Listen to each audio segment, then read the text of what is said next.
Okey, hari ini kita akan membincangkan satu bab tingkatan 4 lah kan. Tapi bab 6 lah. Bab terakhir tingkatan 4 itu cahaya dan optik. Untuk tingkatan 4, boleh tengoklah kan. Tingkatan 4 yang belum lagi tingkatan 4 lah kan. Dan untuk tingkatan 5 yang nak SPM ni boleh buat tengok juga untuk sebagai ulang kaji. Okey, kita nak teruskan modul B.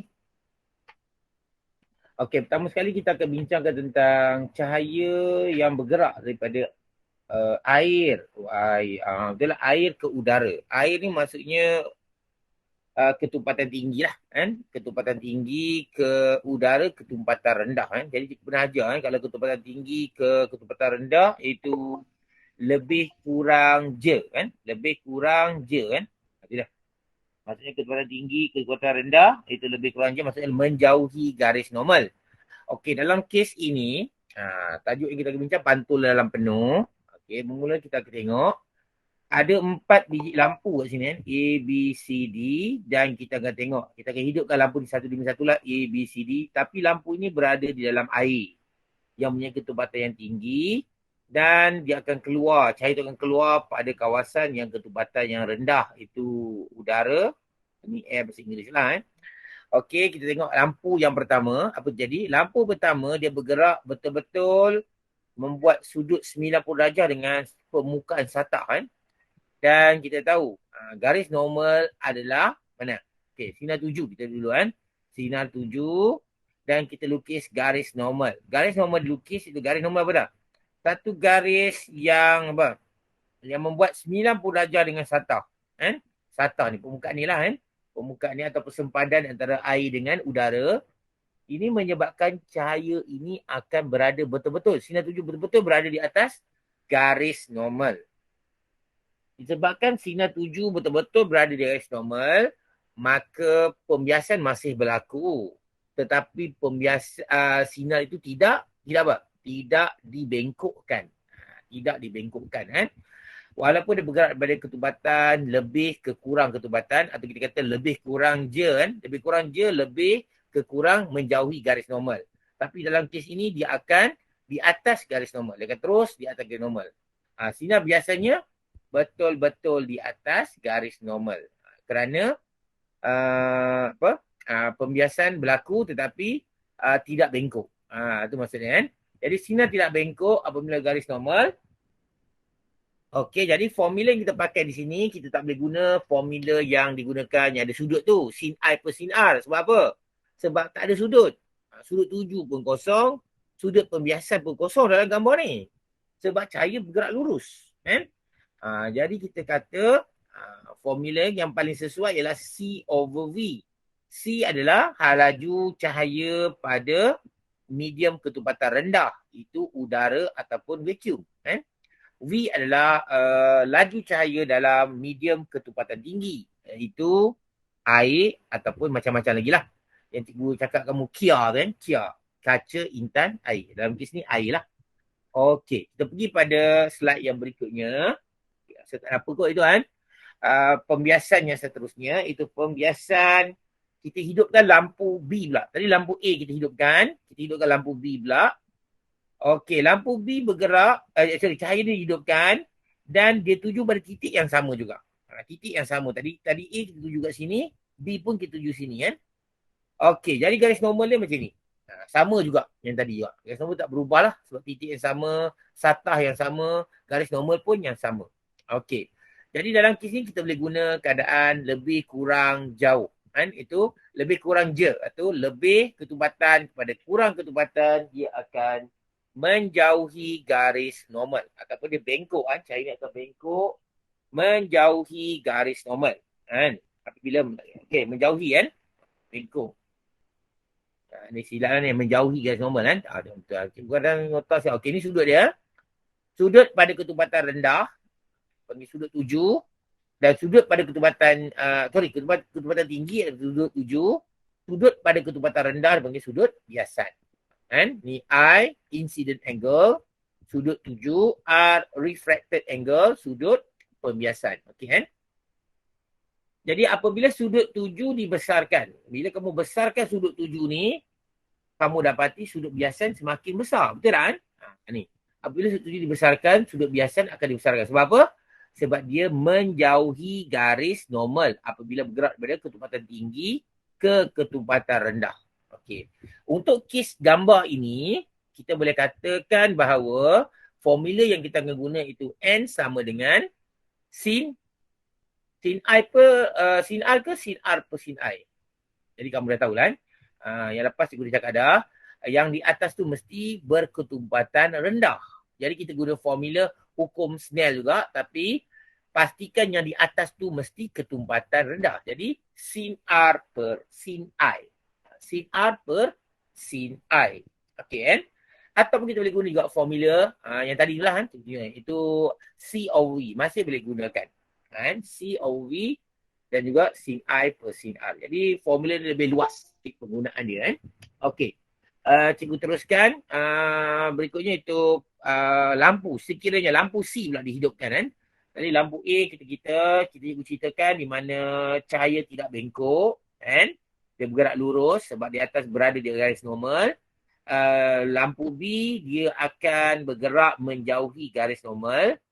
Dan lampu C dia akan bergerak lebih jauh daripada garis normal. Macam mana kita tengok lampu ni pula kan? Okey. Bila sudut tuju semakin dibesarkan. Kan? B sudut tuju dah ada. C sudut tuju lagi besar. Okey. Pada keadaan ini, kita dapati sudut pembiasan sudah sama dengan permukaan antara udara dengan air. Kan? Ataupun satah. Kan? Sama dengan satah. Dan sudut pembiasan pada ketika ini adalah 90 darjah. Okey. Tengok sini kan. Berikutnya. Itu sudut tuju. Ini sudut pembiasan. Jadi bila kamu guna formula hukum Snell, N sama dengan sin I per sin R, kamu masih menggunakan yang di bahagian atas ataupun pengangka mestilah bersudut besar ataupun mempunyai ketumpatan yang rendah. Kan? Jadi kita guna sin I per sin R ke sin R per sin I. Jadi kita pakai sin R per sin I. Kan? Jadi kamu guna formula tu kan. Dan apabila sudut tuju dibesarkan, kan? Dan kita dapati sudut biasan adalah sama dengan 90 darjah. Sudut tuju ini dikenali dengan satu nama iaitu C, iaitu sudut genting. Kan? Sudut I ini dinamakan sudut genting. Sudut genting ialah sudut tuju. Sudut tuju kan. Apabila ni sudut tuju kan. Sudut tuju apabila sudut pembiasan sama dengan 90 darjah. Dan cahaya bergerak pada ketumpatan tinggi ke ketumpatan rendah. Itu sebenarnya kan. Okey. Dalam kes ini kita guna rumus. Rumus yang kita pakai itu N sama dengan sin 90 darjah per sin I. Itu sin R per sin I lah. Di mana R adalah ketumpatan rendah, I adalah ketumpatan tinggi. Dan R sudutnya lebih besar, I sudutnya lebih kecil.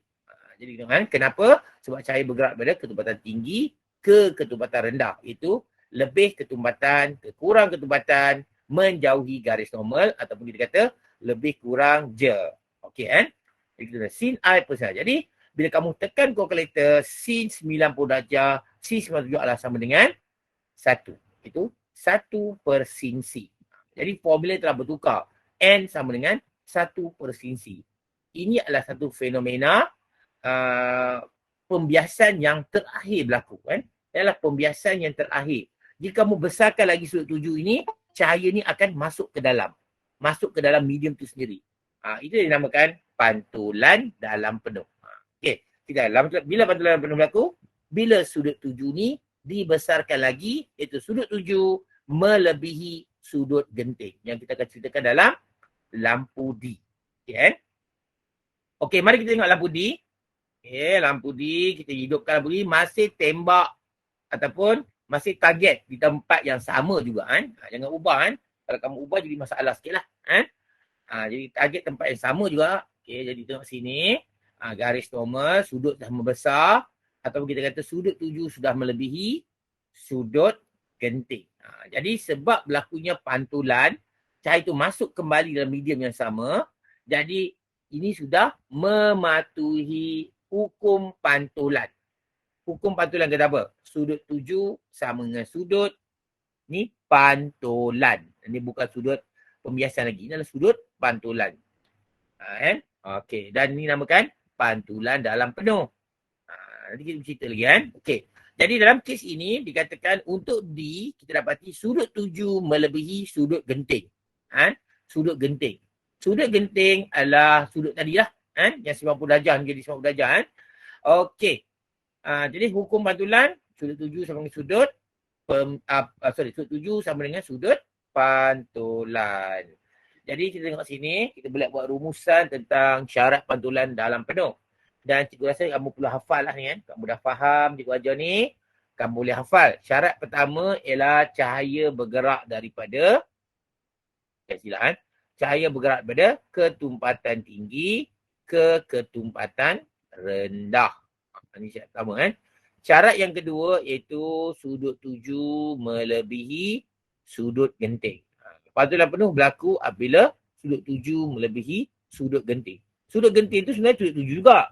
Tapi sudut tuju apabila sudut pembiasan sama dengan 90 darjah. Syarat dia apa? Dia bergerak daripada ketumpatan tinggi ke ketumpatan rendah. Itu dimaksudkan sebagai sudut genting. Critical angle. Okey Okey, boleh Cikgu teruskan ya. Okey, ada apa nak tanya boleh Cikgu boleh respon Okey, cikgu teruskan tentang prisma semi bulatan kaca macam kita tengok tentang bagaimana fenomena pantul dalam penuh berlaku dalam prisma semi bulatan kaca. Cikgu ada video dan kita tengok video dia Okey, ni gambar video yang cikgu tangkap supaya cikgu terang dulu. Nanti kita tengok video dia baru kamu faham. Okey, mula-mula tengok lampu ini dihidupkan. Ni kamu tahulah. Lampu ni bergerak. Okey, bergerak. Cahaya bergerak di sini. Dan cahaya bergerak ke sini, kamu tengok cahaya, ni garis normal. Garis normal. Tak sengit ni lurus juga lurus macam ni juga. Maksudnya cahaya berada di atas garis normal. Garis normal Dan target cikgu bila berada di garis normal, cahaya akan bergerak lurus. Cahaya akan bergerak lurus. Okey, boleh Okey, untuk pengetahuan kamu, kalau dia macam ni, terus ke pusat, kita panggil ni garis normal. Kalau macam ini, macam ni, macam si X ni kan, kat sini kan, tu panggil garis tangent. Ni panggil garis normal. Jadi cahaya akan bergerak dulu. Tapi bila tiba di sini, cuba tengok betul, garis normal ni di mana? Masih lagi macam paksi Y. Lurus macam paksi Y. Dan cahaya masih boleh bergerak lurus.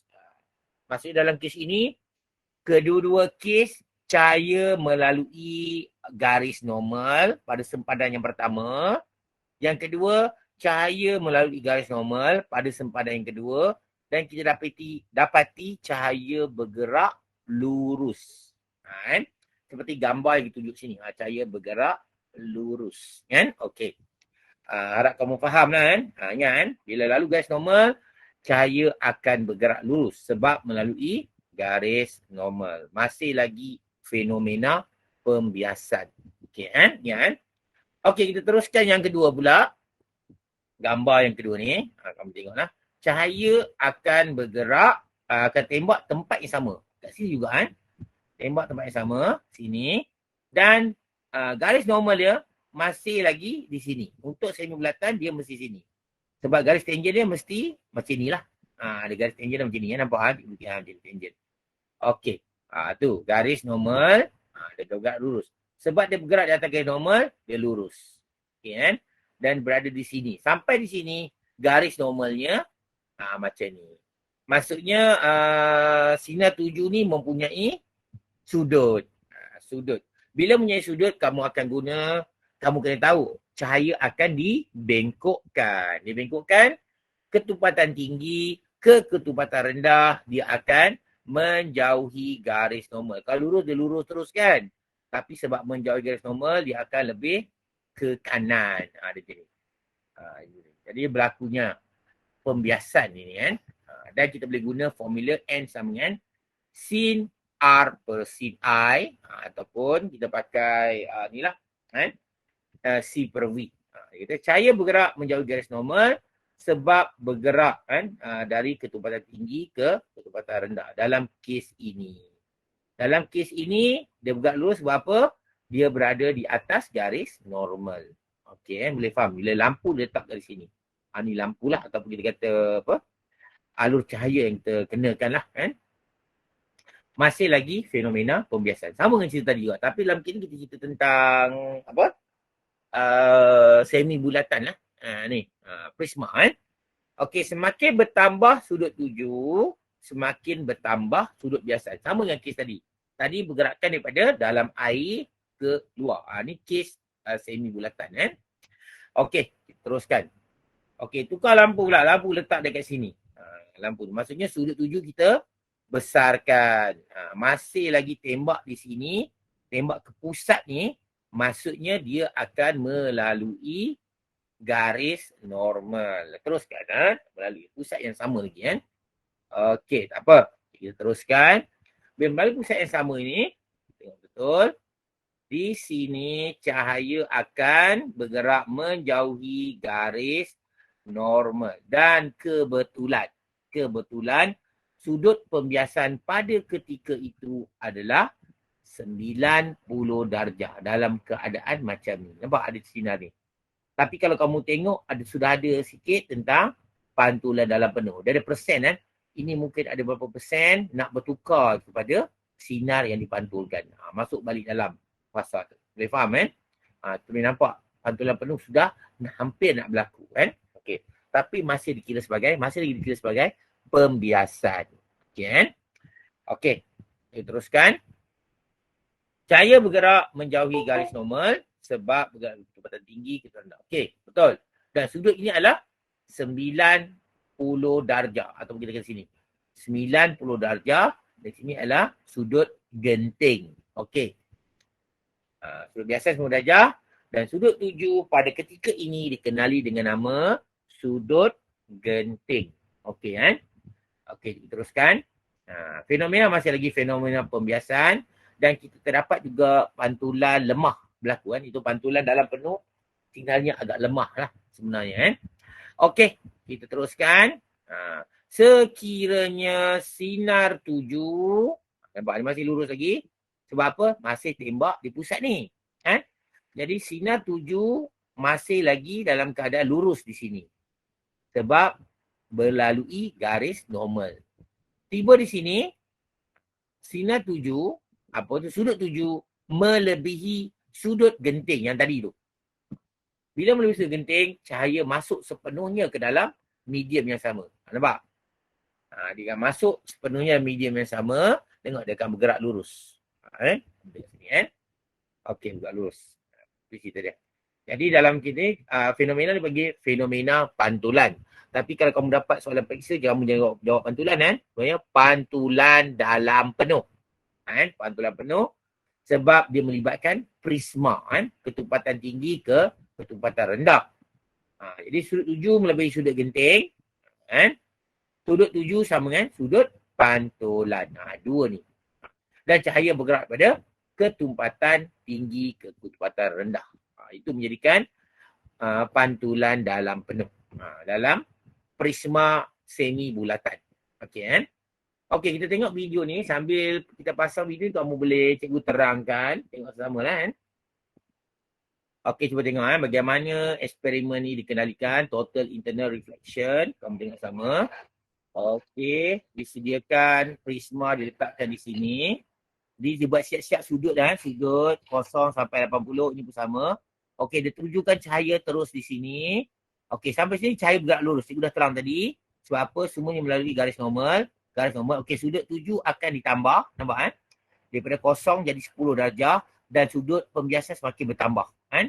Sebab apa? Dia menjauhi garis normal. Okey, sudut tuju kita tambah lagi. Sudut pembiasan pun semakin bertambah.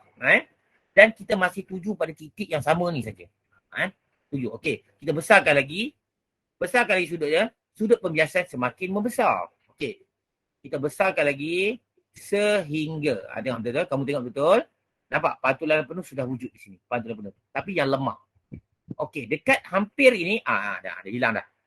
Maksudnya di sini sudah berlaku pantulan dalam penuh. Dan pada ketika ini sudut tuju dia mungkin dekat-dekat sini lah. Dalam kawasan juga lah. Tujuan. Okey, kita besarkan lagi sudut tuju. Melebihi sudut genting. Okey, kita dapati pantulan penuh terus terjadi. Nampak? Pantulan penuh terus terjadi dan tak berlakulah fenomena pembiasan. Kan? Kamu boleh nampak ni kan? Jadi mudah untuk kamu faham. Semakin besar sudut ni, sudut tuju sama dengan sudut pembiasan. Pastikan kamu tuju pada titik yang sama tu. Okey, boleh faham itu foto yang kamu tengok tadi kan. Okey, kita tengok apa rumusan yang kita kena buat sini. Sudut genting. Sudut genting apa? Sudut genting sebenarnya sudut tuju. Tadi sudut tuju apabila sudut biasan adalah 90 darjah yang mana cahaya bergerak daripada ketumpatan tinggi ke ketumpatan rendah. Kita terang tadi kan. Mana sudut pembiasan 90 darjah, sudut tuju adalah sudut genting masa tu kan. Okey, apa hubungan sudut tuju dengan sudut genting? Hubungan dia, okey. Bila sudut tuju kurang daripada sudut genting ni satu nilai tetap kan. Untuk kaca dia ada nilai tetap, untuk berlian ada nilai tetap, untuk apa? Kaca, intan, untuk air dia ada nilai yang tetap kan. Okey, bila sudut tuju kurang daripada sudut genting, dalam kes tadi kamu dapati bahawa cahaya bergerak menjauhi garis normal. Betul kan? Bila cahaya tembak ke sini, cahaya bergerak menjauhi garis normal dan masih berlaku fenomena pembiasan. Ataupun bias menjauhi garis normal. Ini kesimpulan kita dapat di sini kan. Okey, jadi itu N, formula kita guna. N sama dengan, itu formula hukum Snell, itu sin R per sin I. Kenapa R per sin I? Sebab ketumpatan tinggi ke ketumpatan rendah. Kalau kamu tengok buku, biasanya sin I per sin R kan. Tapi sebab pergerakan itu merujuk pada ketumpatan rendah ke tinggi. Tapi dalam kes ini, ketumpatan tinggi ke rendah. Itu juga terangkan dalam topik sebelum ni kan, pembiasan. Okey kan. Okey, I sama dengan C. Apabila I tadi, I kurang dengan C. Sekarang I sama dengan C. Kita tengok, dia akan berlakunya cahaya tuju ke sini dan dia bergerak ke sini. Ini garis normal. Dia membuat sudut 90 darjah. Jadi I sama dengan C. Bias di sepanjang garis sempadan gelas udara. Dia bergerak sepadan ataupun kita panggil disatah. Disatah kaca dengan udara. Atau sempadan lah. Okay, kan? Sekiranya I lebih besar dari C, kita dapati cahaya bergerak masuk balik ke dalam. Ini dipanggil pantulan dalam penuh terjadi. Ini adalah fenomena yang kamu kena tahu. Pembiasan, masih lagi pembiasan, dan ini adalah pantulan dalam penuh. Syarat dia kamu dah tahu kan. Dan pada ketika ini I sama dengan R kerana ini adalah konsep ataupun hukum pantulan. Cikgu harap kamu faham kan tentang pantulan penuh supaya lebih detail lagi kamu faham. Okey. Okey, kita pergi pada syarat pantulan penuh. Daripada kesimpulan tadi, iaitu yang pertama kita tahu sudut tuju melebihi sudut genting. Baru berlakunya pantulan dalam penuh ataupun I more than C lebih pada C. Nilai C kan. Okey. Dan juga syarat kedua, sinar cahaya bergerak daripada ketumpatan tinggi ke ketumpatan rendah. Daripada air ke udara. Kalau prisma tadi, daripada kaca ke udara. Kalau prisma tadi. Dalam keadaan ni lah. Air, liquid Y, cecair Y kepada udara. Ni air ni udara kan. Jangan confuse lah. Air dengan air kan. Okey. Okey, formula sudut genting dan indeks biasa kita guna formula N sama dengan sin I per sin C. Pada ketika ni I sama dengan C, R sama dengan 90 darjah. Bila R sama dengan 90 darjah, sudut pembiasan sama dengan 90 darjah, sudut genting dinamakan sudut tuju pada ketika ini. Okey kan? Jadi kita guna N sama dengan sin R per I sebab dia bergerak pada ketumpatan tinggi ke ketumpatan rendah di mana R sama dengan 90 darjah. Ini cikgu dah terang tadi kan. Per sin C. I telah bertukar menjadi C. Dan kita dapati formula telah bertukar jadi sama dengan Sama dengan 1 per sin C. Jadi kita N sama dengan 1 per sin C. Jadi kamu boleh tahu. Bila tahu indeks biasan, kamu boleh cari sudut genting. Kan? Jadi C dengan N adalah masih dianggap sebagai pemalar. Pemalar. Kalau kaca 1.5, jadi C dia kita boleh dapat. Lebih kurang 42 lah. Macam tu. Kalau air 1.33, C dia boleh dapat dalam 48. Itu. Ini contoh-contoh lah kan. Okey, N sama dengan 1 over sin C ataupun 1 per sin C. And indeks biasan C adalah sudut genting. Jadi hubungan sudut genting dengan indeks biasan, kalau kamu tengok sini, kamu tengoklah hubungan ni. Ini adalah pengangka, ini adalah penyebut. And apabila indeks biasan besar, nilai ni besar, sudut genting adalah kecil. Okey, indeks biasan besar apa dia? Contoh indeks biasan besar ialah seperti intan. Diamond kan. Jadi indeks biasan besar ni lebih kurang 2.4 something kan, diamond kan. Dan sudut genting dia adalah lebih kurang 24 darjah. Lebih kurang lah kan. 24 darjah lebih kurang kan. Kamu boleh tengok kan kalau kira. Jadi hubungan dia berkadar songsang. Ni dengan ni. Berkadar songsang. Seperti yang cikgu ajar itu kan. Kau ingat kot kan tentang apa hubungan dua pemboleh ubah dengan menggunakan rumus. Ni kaedah-kaedah dia kan. Okey, kita pergi pada yang seterusnya. Soalan contoh lah kan. So, okey, boleh kita buat sama-sama. Okey, dia kata indeks biasan air 1.33. Indeks biasan air 33. Silap. Ini indeks biasan kaca. Ulur potong ni kan. Kaca ialah 1.50. Ini kadang tak ada, tak pasal ada kesilapan gitu kan. Berapakah sudut genting bagi air dan kaca? Jadi tak lain tak bukan kita gunalah formula N sama dengan 1 per sin C. Sin C. Kita guna pertama. Berdasarkan maklumat ni, kita dapati bandingkan indeks biasan.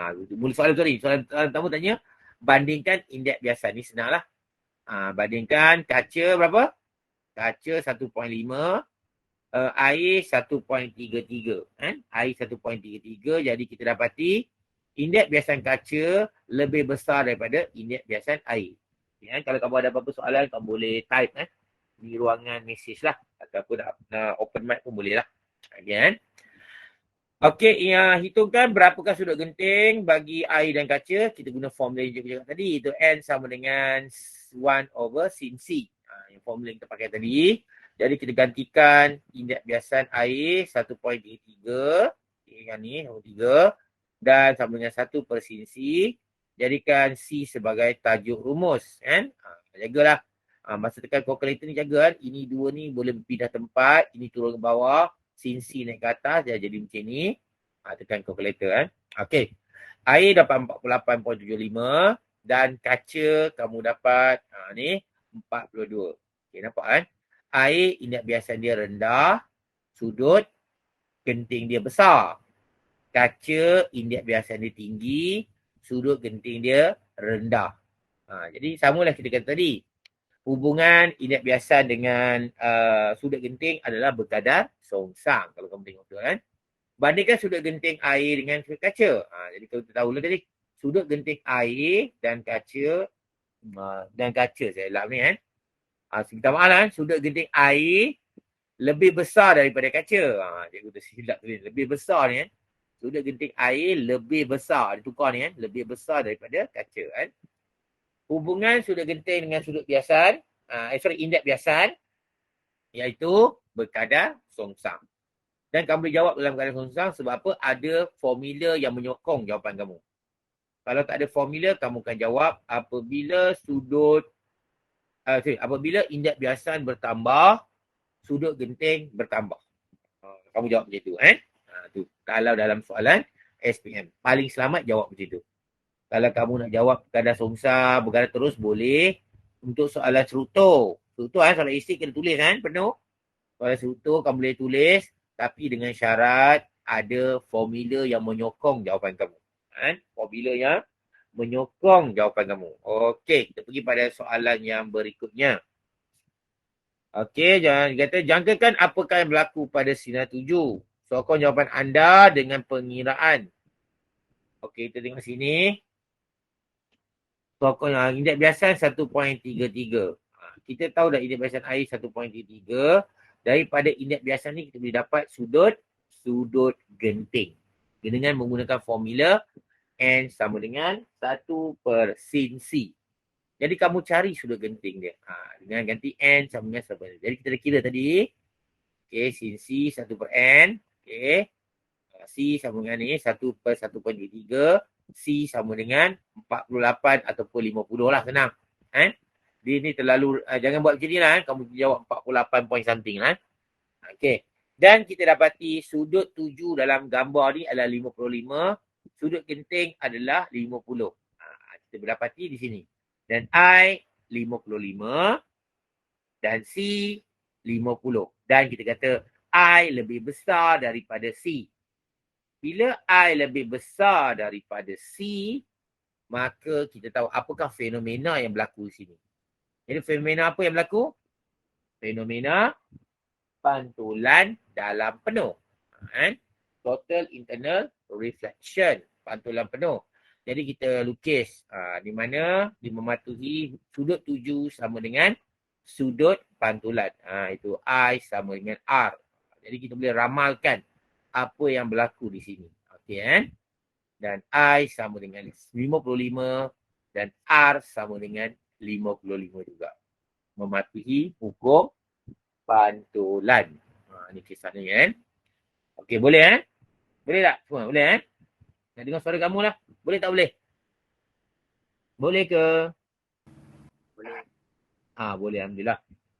Okey Okey, kita pergi pada contoh yang berikutnya. Dengan sama-sama, Raja menunjukkan satu sinar cahaya memasuki ke dalam prisma kaca. Tapi prisma ni dalam bentuk segitiga. Jaga Dan indeks biasanya adalah 1.5. Kamu tengok indeks biasan kaca ni ada 1.50, ada 1.51. Atau mungkin komposisi kaca dia berlainan sikit lah. Kepadatan kaca tu lain Okey, cuba tengok sini. Tentukan sudut genting bagi kaca. Nak tanya sudut genting, kamu tengok macam ni saja kan. Tapi kamu tahu sudut genting dengan menggunakan indeks biasan kaca. Itu 1.51. Bagi pelajar yang biasa buat soalan ni, dia automatik tahu. Alah, kaca mesti 42, dia ingat dah. Sudah hafal. Okey Okey, cuba tengok sekarang. Kita guna formula ni. N sama dengan 1/sin C. Gantikan lagi sin C sebagai tajuk rumus. Jadi 1/1.51. Jadi C sama dengan 42 darjah. Okay, Jadi kita dapati sudut genting adalah sama dengan 42. Okey.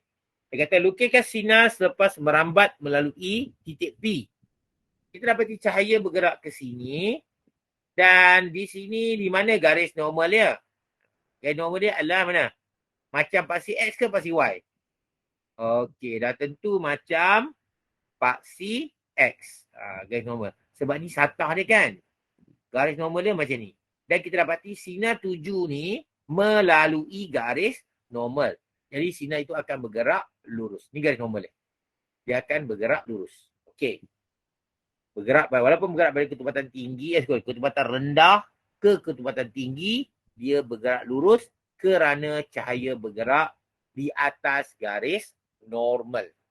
Boleh Okey, setiba di sempadan ini pula, kita kena lukis satu lagi, apa kita panggil?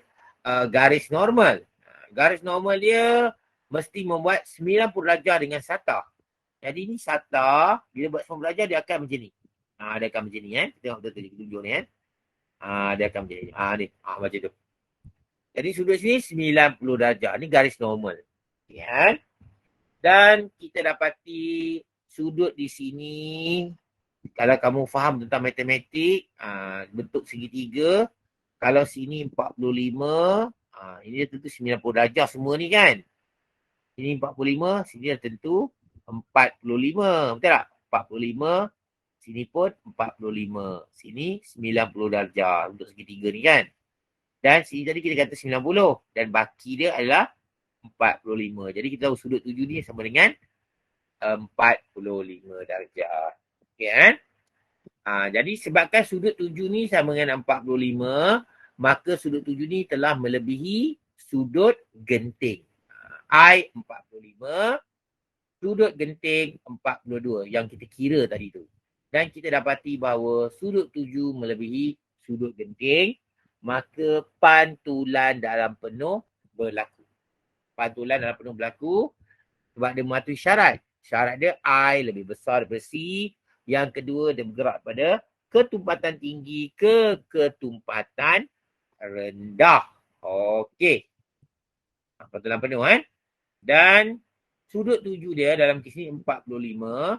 Sebab dah berlaku pantulan dalam penuh, itu pantulan dia mesti mematuhi hukum pantulan. Itu sudut tuju sama dengan 45 dan sudut biasan sama dengan 45. Mesti sama kerana mengikut hukum pantulan. Jadi dia akan masuk ke dalam ke sini dalam sudut 45 darjah. Boleh 45 darjah. Dan cahaya tiba di sini, kita akan buat pertimbangan yang baru, iaitu cahaya bergerak pada kecepatan tinggi ke rendah, tetapi cahaya masih lagi melalui garis normal. Dan pada ketika ini garis normal adalah seolah-olah macam paksi Y. Seolah-olah macam paksi Y. Dan cahaya akan bergerak lurus keluar ke sini. Itu sebenarnya. Itu sambungan lah dekat situ Okey, kalau ada apa-apa soalan boleh tanya. Okey, I kena lagi besar dari C ke cikgu? Ya. I kena lagi besar daripada C. Kalau I lebih besar daripada C, pantulan dalam penuh akan berlaku. Okay, Kalau I sama dengan C, pembiasan itu sudut genting sama dengan 90 darjah. Sudut genting. Kalau I sama dengan C, sudut pembiasan dia sama dengan 90 darjah. Pantulan tak berlaku lagi. Masih berlaku pantulan yang lemah. Seperti video yang kita tengok tadi. Okey, terima kasih bertanya. Ada lagi nak tanya soalan? Okey, kalau tanya boleh type Cikgu akan jawablah dia Cuba jawablah sedaya upaya cikgu. Okey, kita jawab soalan seterusnya. Contoh, Raja menunjukkan satu sinar cahaya merambat daripada udara ke prisma kaca. Udara ketumpatan rendah, kaca ketumpatan tinggi. Berapakah sudut genting? Soalan begini Cuba tengok cahaya bergerak bermula lurus macam ni. Kenapa lurus? Sebab dia bergerak di atas garis normal. Garis normalnya macam paksi Y.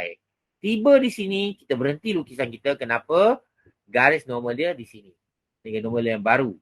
Dan garis normal ni adalah membuat 90 darjah dengan satah ni pula. Okey satah ni. Dan kita dapati sinar ini betul-betul ikut satah ni. Ini bermaksud sudut pembiasan pada ketika ini adalah 90 darjah.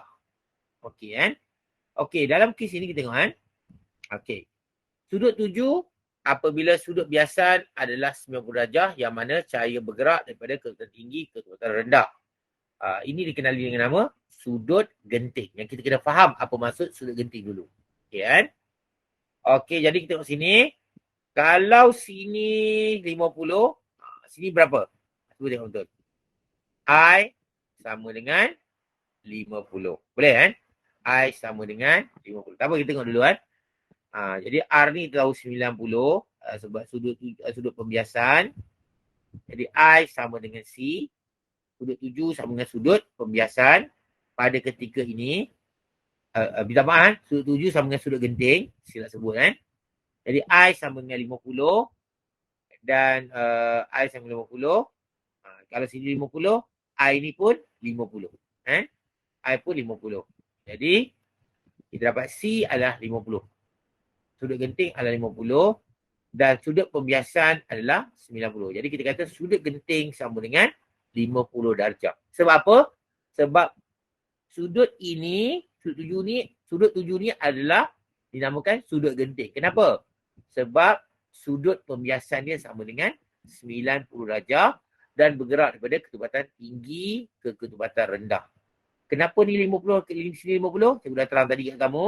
Kalau sini 50, cuba tengok segitiga ni. Okay, segitiga ni saja Kalau sini 50, ini dah tentu 90 darjah kan? 90, ni 50, sini dah tentu 40. Betul tak Dan untuk yang ni semua ni, nampak dekat sini. Dekat sini. Ini adalah 90 darjah ni. Ni 90 darjah semua ni Jadi kalau sini dah 40, sini 50. Itu sebenarnya dari segi matematik lah. Okey, cuba harap kamu faham kan. Ada apa-apa soalan nak tanya? Agak susah nak type, boleh open mic Okey. Tak ada Okey, tak ada, cuba teruskan. Harap kamu faham lah Okey, penggunaan pantulan dalam penuh. Dalam kehidupan ke, kita tengok pantulan dalam penuh ni. Okey Pertama, pada hari panas, kita dapati lopak-lopak air kadang-kadang kelihatan di permukaan jalan. Nampak macam ada air di permukaan jalan. Okey. Apabila kita sampai ke tempat tu, sebenarnya lopak-lopak air tu tiada, hilang ataupun tiada kan. Maksudnya dalam keadaan yang macam kita kena tipu lah Okey. Dan sebenarnya tidak wujud. Lopak air sebenarnya tidak wujud. Dan fenomena ni dikenali dengan nama logam maya. Bahasa Inggeris panggil mirage. Mirage, logam maya. Kenapa berlaku? Kita boleh tengok gambar ni dapat menerangkan kenapa berlaku logam maya. Ini berasaskan fenomena pantulan dalam penuh. Kalau kamu tengok sini Okey, yang pertama kita kata untuk kes ni lapisan udara berhampingan jalan lebih panas dan ketumpatan dan kurang tumpat. Maksudnya dekat sini, dekat jalan raya, bila waktu tengah hari, hari yang panas, matahari juga letak sini. Jadi udara di jalan raya adalah sangat panas. Udara yang panas dan menyebabkan ketumpatan dia adalah rendah. Ketumpatan yang rendah. Dan berada di atas sedikit, udaranya sejuk. Atas sikit tu sejuk sikit. Bukan sejuk sangat, sejuk sedikit. Dan sebab sejuk, ketumpatan dia adalah tinggi. Okay. Yang kedua dia kata, lapisan udara ke atas semakin sejuk dan lebih tumpat. Okey. Maksudnya panas, makin ke atas, sejuk. Okey. Jadi dah mencipta dua medium. Medium ketumpatan rendah di sini dan ini adalah medium ketumpatan tinggi. Ada medium kita Jadi kita tahu cahaya dari awan bergerak dari medium lebih tumpat ke kurang tumpat. Maksudnya di awan ni berada pada medium yang ketumpatan tinggi. Sebab dia lebih tinggi Okey. Jadi cahayanya akan bergerak daripada medium lebih kurang ataupun lebih tumpat ke kurang tumpat. Jadi ini adalah kawasan ketumpatan yang tinggi dan di jalan raya ni adalah ketumpatan yang rendah. Okey Apa yang berlaku? Ingat. Ia bias menjauhi garis normal. Kamu dah faham Ini menceritakan tentang pergerakan cahaya daripada ketumpatan tinggi ke ketumpatan rendah iaitu menjauhi garis normal. Okey kita anggap cahaya awan ni seperti lampu lah lampu senang. Okey Dan sudut tuju bertambah. Sudut tuju tu semakin bertambah sehingga ia lebih besar daripada sudut genting. Sudut genting ni merujuk pada sudut genting di antara udara sejuk dengan udara panas. Dia akan wujud satu sudut genting. Ataupun melebihi sudut genting. Sudut genting tu maksudnya udara sejuknya. Sudut genting. Dan apabila sudut genting, maka pantulan dalam penuh berlaku. Jadi cahaya bergerak pada ketumpatan tinggi ke ketumpatan rendah. Yang pertama berlakunya pembiasan menjauhi garis normal. Ini menjauhi garis normal sampai satu keadaan dia telah sudut tuju melebihi sudut genting dan telah berlaku pantulan dalam penuh. Pantulan penuh dan menyebabkan mata orang dalam kereta ni melihat cahaya yang datang tu di bawah ni. Dianggap seperti permukaan jalan ni bertindak seperti cermin. Dia macam cermin. Sebab cermin tu adalah pantulan. Seolah-olah macam ada cermin di depan tu. Jadi cahaya dipantulkan ke mata pemerhati. Dan imej dia terbentuk dalam cermin. Dalam cermin ataupun di sini. Di atas jalan raya. Kamu nampak Dan pemerhati akan lihat imej awan. Sebenarnya lopak-lopak tu adalah imej awan. Dan kamu dapati lopak-lopak itu macam air yang bergerak sebab awan bergerak. Awan bergerak. Tidak. Ini adalah jawapan-jawapan yang kamu boleh jawab lah. Yang pertama, yang penting kamu cerita tentang dua medium yang wujud. Ketumpatan rendah. Ini ketumpatan tinggi.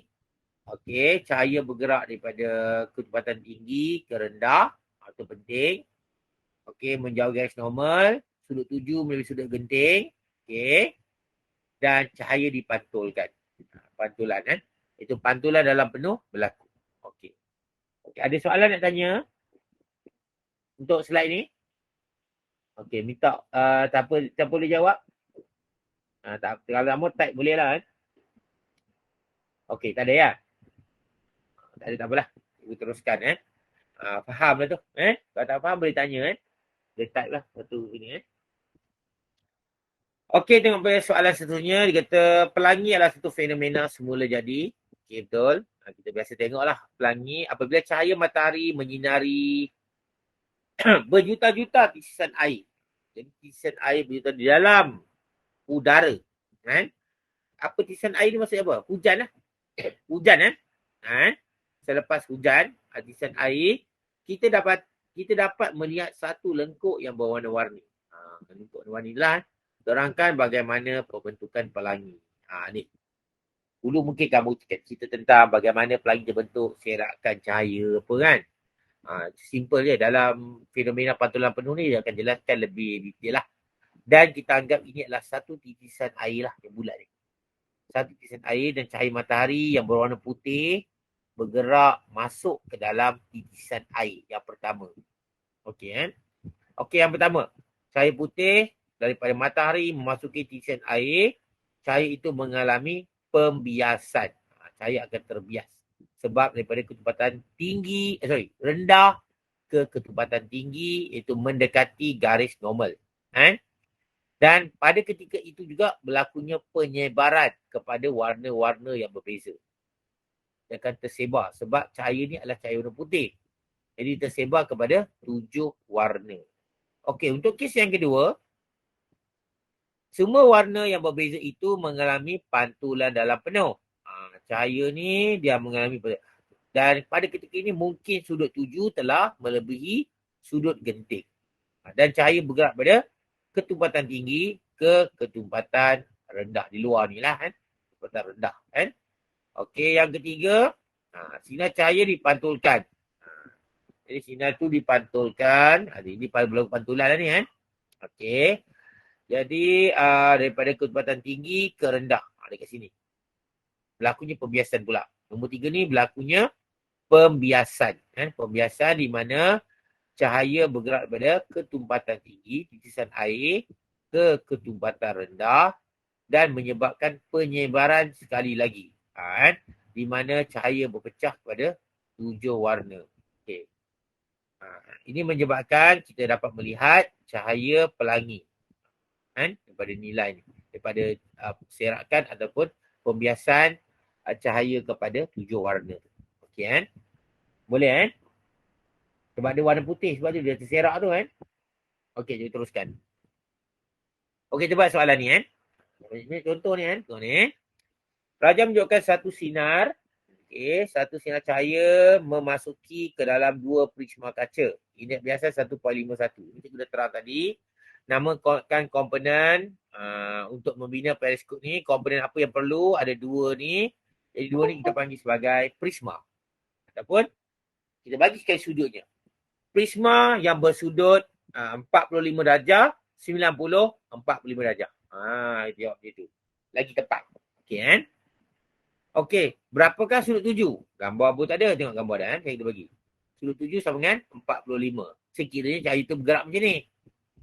Bergerak merentas begini yang kita orang tadi Ada kita gambar Sudut genting kita boleh kira daripada formula ni 1.51 iaitu C sama dengan guna formula kita terang banyak kali dah ni. C sama dengan 42 darjah. Bandingkan sudut tuju dengan sudut genting. Tadi dia terang tadi sudut tuju melebihi sudut genting. Sudut tuju ialah 45, sudut genting ialah 42. Apa yang berlaku? Sebab melebihi sudut genting, pantulan dalam penuh. Lengkapkan lintasan cahaya dari objek ke mata pemerhati. Soalan ni mungkin cikgu tersilap lah. Gambar dia cikgu tak lukis pada awal. Ada macam ni sebenarnya. Ini dulu Ini dulu sebelum soalan dah ada dah ni. Okey. Okey, yang pertama tengok sini garis normal, lukis. Dan cahaya bergerak lurus. Di sini, berhenti di sini. Kita buat garis normal baru. Okay, itu 90 darjah dengan sata. Dan kita dapati sudut tuju melebihi, sudut tuju ni 45, melebihi sudut genting, I more than C. Dan kita kata pantulan dalam penuh telah berlaku. Dia pantulan perlu berlaku sini. Okay, sampai di sini pula, cahaya berada di atas garis normal. Ini sudut 45, sudut pembiasan, pantulan 45. Dekat sini, ni, garis putus-putus. Dia akan bergerak lurus. Sebab apa? Berada di atas garis normal. Ini pun sama cerita dia macam ni tadi. Garis normal, cahaya berada di atas garis normal dan bergerak lurus. Di sini kita akan buat garis normal yang baru. Macam ni jugalah. Itu 90 darjah dengan satah ni kan. 90 darjah dengan satah ni. Dan cahaya akan dipantulkan sebab I lebih besar daripada C. Jadi berlakunya pantulan dalam penuh. Dan di sini cahaya bergerak di sini.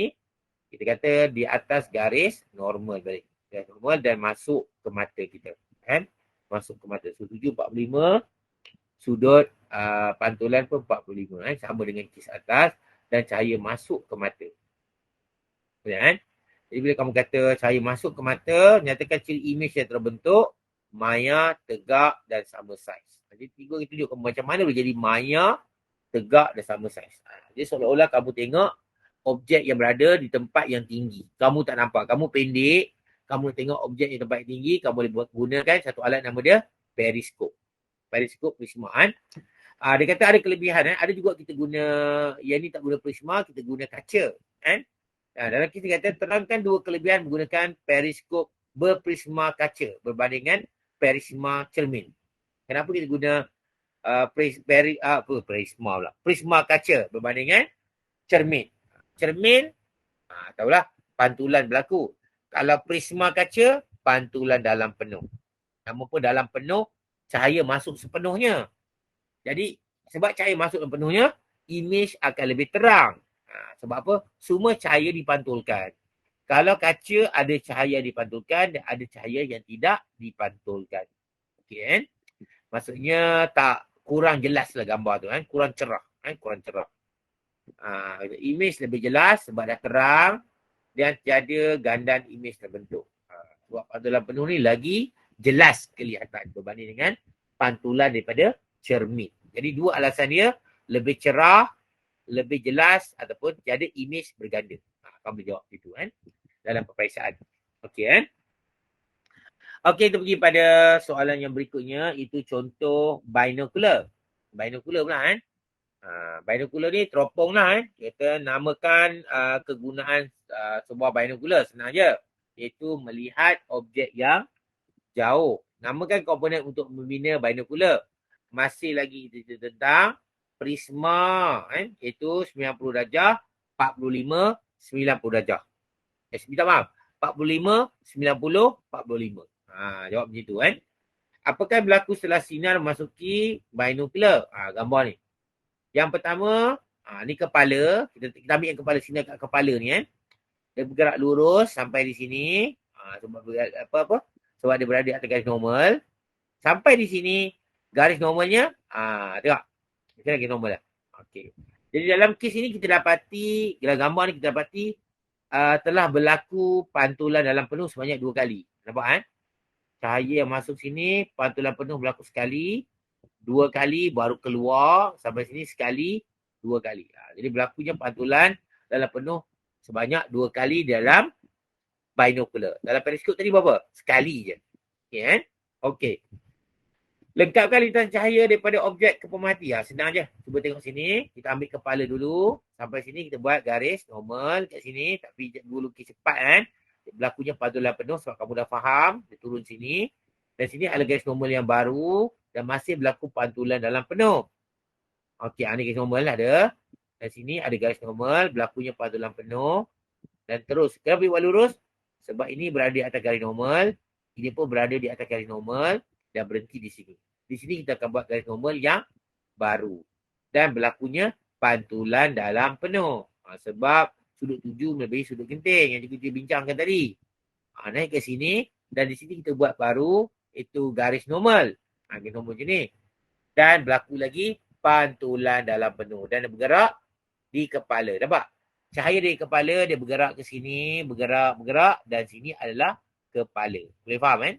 Okey, kita buat satu lagi kepala cahaya daripada bawah ni. Kaki lah kan.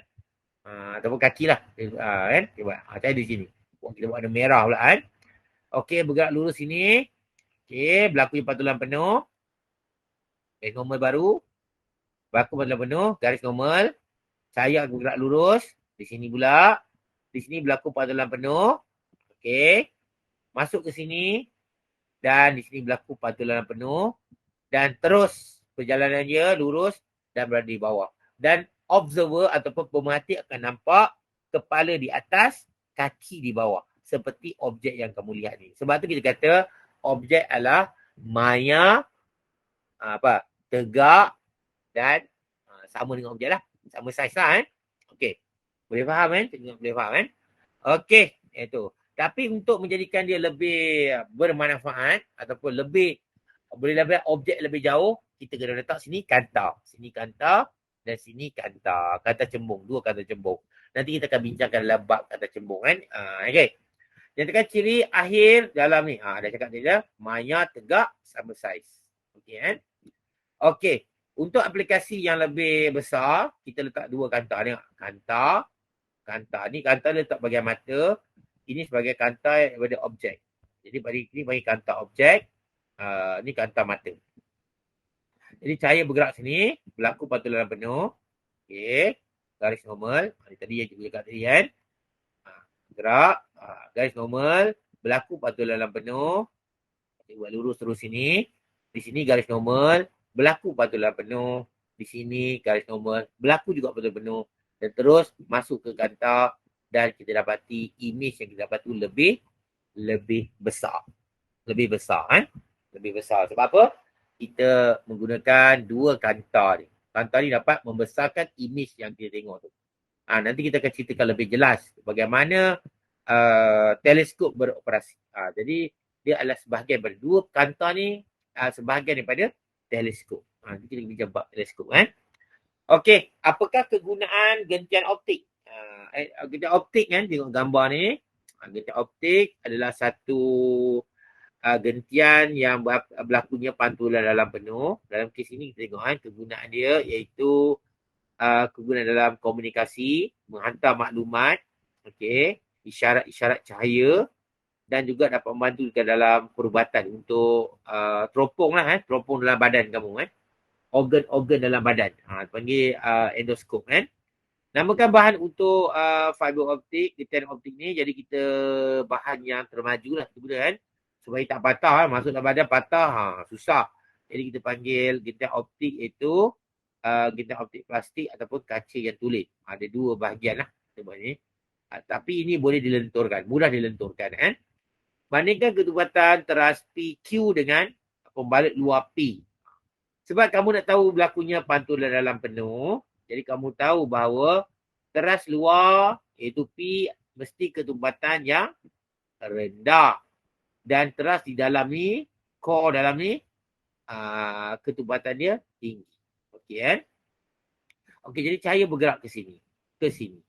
Dan kamu tengok berlaku pantulan penuh.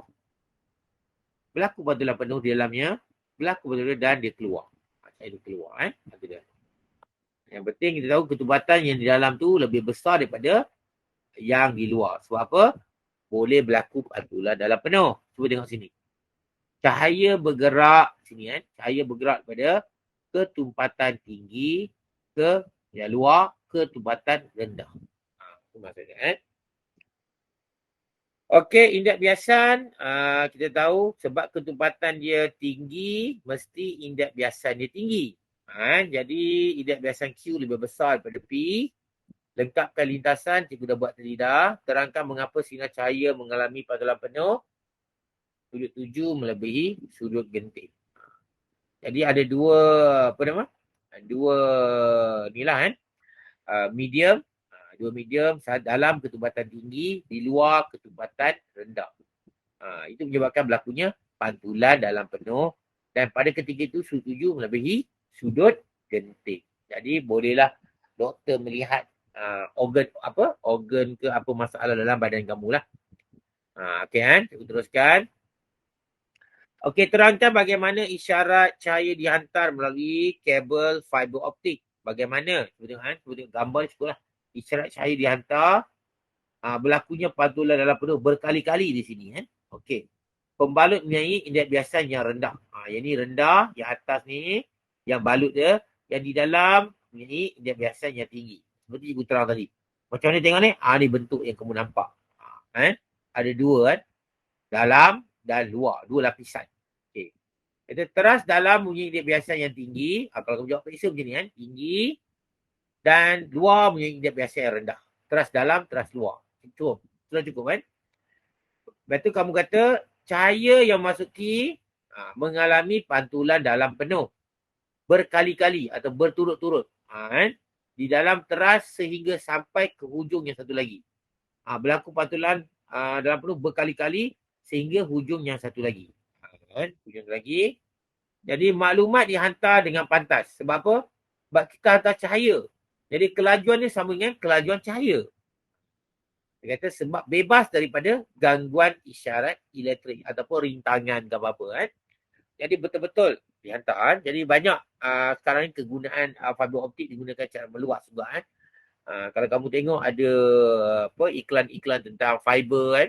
Benda-benda ni lah kan. Menghantar maklumat secara fiber supaya internet tu sampai dengan lebih cepat. Okey kan. Okey, kita pergi pada soalan yang Q&A lah kan. Nyatakan dua kebaikan binocular berbanding dengan teleskop. Ni tak apa nanti gue akan terangkan dalam teleskop jugalah kan. Sebab bab ni teleskop kamu cikgu tak ajar lagi kan. Jadi image tegak boleh dihasilkan oleh binocular. Image tegak lah. Okay, tak apalah kan. Jarak antara, tak apalah ni kita akan terang nantilah kan. Sebab dalam teleskop juga bawa balik soalan ni dalam tu kan. Berikan kelebihan kegunaan gentian optik. Ni penting lah. Yang pertama, lebih nipis dan ringan. Dia tak berat lah. Masuk dalam badan. Untuk endoskop kan. Kalau gentian optik, mesti kita buat dia ringan lah. Sebab buat pada plastik kan. Plastik dan kaca kan. Kalau kamu tengok tadi kan. Okey, lebih banyak maklumat boleh hantar dalam satu masa. Okey, maklumat boleh hantar. Sebab apa? Dia bentuk kabel kan. Fiber kan. Okey. Sedikit kehilangan tenaga walaupun jauh. Masih ada juga kehilangan tenaga. Tapi dia boleh hantar, boleh sampai lah. Kan? Isyarat selamat dan bebas daripada gangguan elektrik. Ni. Jadi isyarat yang tak berisyarat apa? Isyarat cahaya. Kan? Boleh bawa data untuk komputer dan rancangan TV. Ni contoh lah. Okey, contoh kan. Okey, soalan seterusnya kita tengok sini. Tak apalah, yang dah pukul 5 tak boleh sambung lagi lah. Sebab dah bagi habis slide cikgu kan. Terangkan kenapa berlian lebih bersinar daripada kaca. Berlian. Ni gambar berlian. Kalau kaca dibuat ni, tak bersinar. Kenapa berlian ni bersinar ni? Okey, berlian mempunyai indeks biasan yang tinggi. Itu sebab dia. Sebab berlian mempunyai ketumpatan yang tinggi. Kan? Okey. Yang kedua, semakin tinggi indeks biasan, semakin kecil sudut genting. Ni cikgu dah terang tadi. N sama dengan 1 over sin C. Bila sudut genting kecil, apa yang mudah berlaku? Jadi mudah berlaku pantulan dalam penuh. Sudut genting yang kecil bermaksud pantulan dalam penuh mudah berlaku dalam belian. Jadi dalam belian berlaku pantulan dalam penuh berkali-kali. Cahaya tu tak boleh nak keluar. Kan? Susah nak keluar lah. Kan? Bila masuk nak keluar susah. Jadi dia mengalami pantulan dalam penuh berkali-kali. Kan? Jadi cahaya mudah dipantulkan dalam belian. Pantulan penuh lah. Kan? Jadi berlaku pantulan, jadi lebih banyak cahaya terperangkap dalam bilian. Kenapa? Sebab pantulan penuh berlaku sebelum dibiaskan ke udara. Sebelum dikeluarkan cahaya tu kan. Sebab tu bilian lebih terang. Okey, cuba tengok gambar ni. Soalan ni. Rajah menunjukkan lintasan cahaya melalui kaca dan intan. Kaca dan intan. Kita kira kan. Indeks biasan kaca 1.50. Indeks biasan belian 2.42. Kan? Tentukan sudut genting bagi kaca. Tentu kita guna formula N sama dengan 1 per sin C. Dan kita boleh dapat sudut genting untuk kaca iaitu 40 darjah. Okey, kita guna formula ni. Dan sudut genting untuk berlian, kita guna indeks biasan berlian itu 2.42 dan kita dapatkan C sama dengan 24.2. Nampak je senang nombor ni dekat. Kalau ingat biasa 2.42, sudut 24.2. Nampak? Dekat-dekat kan? Okey. Jadi namakan sudut 7 bagi kaca dan bandingkan dengan sudut gentingnya. Kita tengok sini. Jadi sudut 7 dalam kes ini adalah 30 darjah. Cuba gambar ni. Untuk kaca, kita ambil sini lah kan. Ni tak apalah, dia berlaku pembiasan sikit. Kan? Dia mendekati garis normal kan. Dia pun daripada ketubatan tinggi ke ketubatan rendah. Tapi kita buat dua-dua ni, sudut 7 dia adalah 30 darjah. Okey kan? Okey, kita sini. Dan sudut genting kaca ialah 42. Dan sudut 7 30 kurang daripada 42. Apa berlaku? Kalau sudut 7 kurang pada sudut genting, maka fenomena yang berlaku ialah pembiasan. Maksudnya cahaya tidak akan dipantulkan di sini. Cahaya akan menjauhi garis normal. Kan? Okey, cahaya dibiaskan menjauhi garis normal untuk kes yang pertama ni. Dalam kaca. Sebab sudut 7 kurang daripada sudut genting. Okey, untuk intan pula, nyatakan sudut 7 bagi intan dan bandingkan dengan sudut gentingnya. Fenomena yang berlaku. Kita tengok sini. Sudut 7 30 darjah. Sama kita ambil sini. Kita set sudut 7 90 darjah. Dan sudut pembiasan, sudut genting 24.2 seperti gambar rajah ni. Dan I lebih besar daripada C. I more than C. Jadi kita kata pantulan dalam penuh berlaku. Jadi kita nak lukis dia. Kita lukis seperti gambar. Lengkapkan lintasan cahaya kedua ni. Okey. Yang pertama. I, C 42. I kurang daripada C. Jadi refracted away from normal line, menjauhi garis normal. Sebab apa? Dari ketubatan tinggi ke ketubatan rendah. Dia keluar.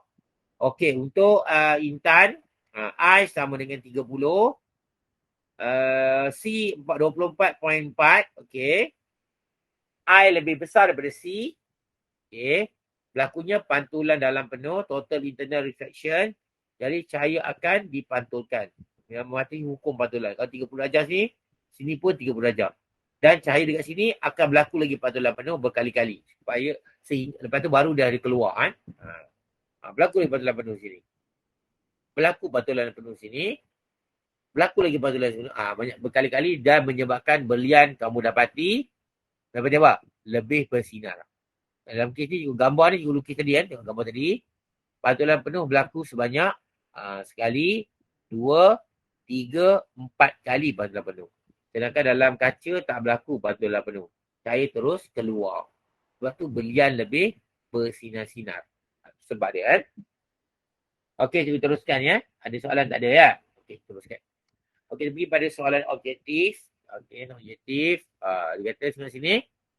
Minta kamu jawablah kan. Satu sinar ditujukan ke atas blok plastik di X. Okey, plastik ketubatan tinggi. Manakah menunjukkan sudut genting plastik? Okey, siapa nak cuba? Mana satu menunjukkan sudut genting plastik?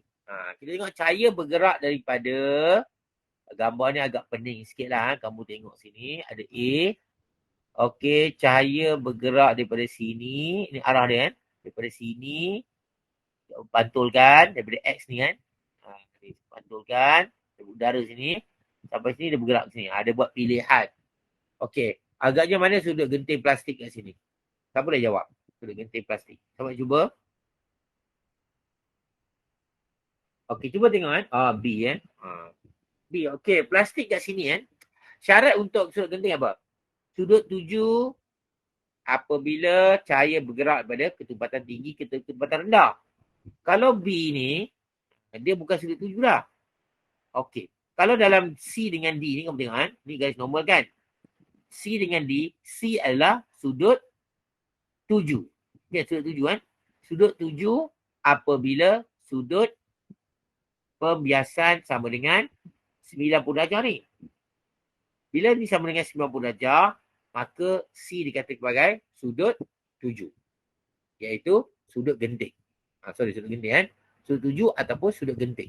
Apabila sudut pembiasan sama dengan 90 darjah, apabila cahaya bergerak pada ketumpatan tinggi ke ketumpatan rendah. Boleh faham lah tu kan. Ni tadi jawab tu boleh kot kan.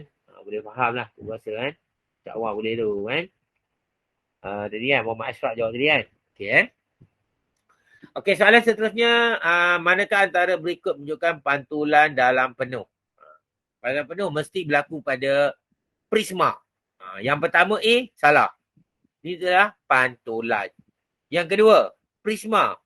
Tapi kamu dapati ini bukan pantulan. Ini adalah fenomena cahaya keluar. Pembiasan. Menjauhi garis normal. Okey, yang seterusnya, prisma, betul lah. Tapi berlakunya pantulan kan. Pantulan penuh. Jadi jawapan dia ialah C lah. Pantulan penuh. Yang berikutnya adalah pembiasan kan. Dia mula mendekati garis normal. Yang kedua ni menjauhi garis normal. Itu konsep yang kita kena faham kan. Okey, jadi jawapan C. Boleh kan. Okay, kita pergi pada soalan yang seterusnya. Okay, bagi habis soalan kita habislah kelas kan.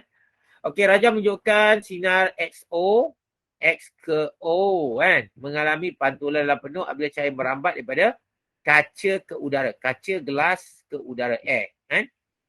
Jadi daripada ketumpatan tinggi ke ketumpatan rendah. Okey, manakah nyataan berikut benar mengenai pantulan dalam penuh? Benar kan? Jadi kita tahu theta ni adalah sudut 7 lah. Sudut 7 dan theta ni adalah sudut pantulan. Okey kan?